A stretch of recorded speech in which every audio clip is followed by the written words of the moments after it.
ജോലി കൂടി കിട്ടിയ സ്ഥിതിക്ക് അവരിനി നിലത്തൊന്നും ആയിരിക്കില്ല.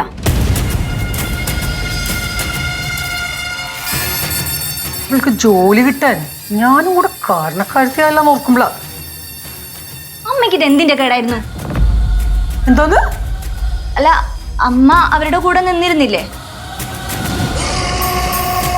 അവൾക്ക് ജോലി കിട്ടാനുള്ള കാരണക്കാരത്തി ഞാനാണെങ്കിലേ ജോലിക്ക് പോകാതിരിക്കാനുള്ള കാരണക്കാരത്തി ഞാനായാ പോലെ. കൊന്നാ പാപം തിന്നാ തീരുന്ന. എന്നാ ഞാൻ അമ്മയുടെ കൂടെ ഉണ്ടാവും. എന്നാലും മോഹനേട്ടൻ ഇതെങ്ങനെ സഹിക്കുന്ന ആലോചിക്കുമ്പോഴാ അമ്മ.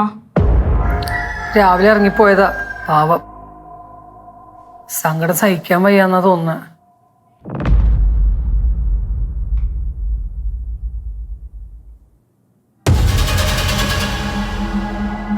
എന്റെ മോനെ തോൽപ്പിച്ചപ്പോ സമാധാനമായിട്ടി നിനക്ക്?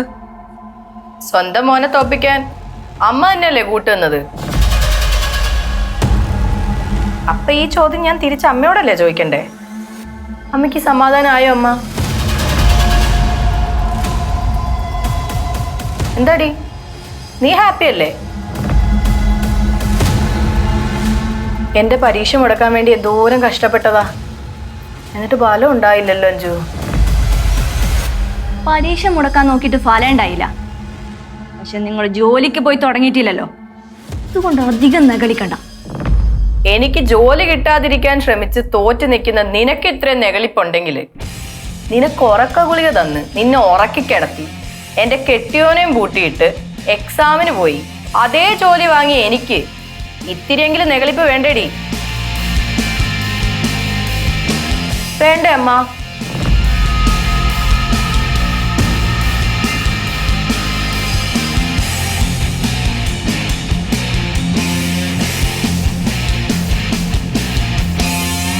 നീ നെഗളിക്കടി, അങ്ങോട്ട് നെഗളിക്ക്.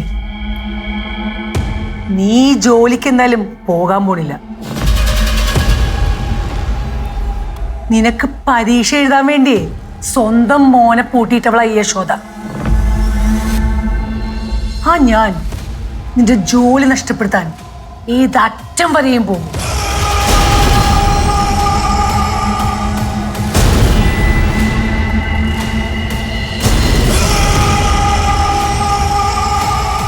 കുറച്ചു നാൾ എന്റെ കുഞ്ഞിനെ ഇല്ലാതാക്കാൻ നോക്കി, അത് നടന്നില്ല. ഇപ്പൊ എന്നെ ഇല്ലാതാക്കാൻ നോക്കുന്നു.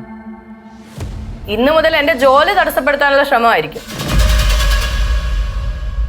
ഇതിനൊക്കെ ഇടയിൽ ഉറങ്ങാനുള്ള സമയമെങ്കിലും കിട്ടുമോ യശോദാമ്മേ? ആ വലിക്കാനുള്ള സാധനേ കൂടെ കൊണ്ട് നടക്കണം. ഇത്രയും ഓടുമ്പോ എപ്പോഴാ വലിവ് വരുന്നതെന്ന് പറയാൻ പറ്റില്ലേ. ഇനിയും ഈ കോമ്പറ്റീഷനിലുണ്ടോടി? നിങ്ങളെ തോൽപ്പിക്കുന്ന എല്ലാ കാര്യത്തിനും ഞാനും അമ്മയുടെ കൂടെ ഉണ്ടാവും.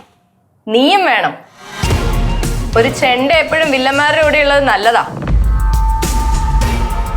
കൈ തരിക്കും പറഞ്ഞ പൊട്ടിക്കണം തോന്നിയാലേ പൊട്ടിക്കാമല്ലോ.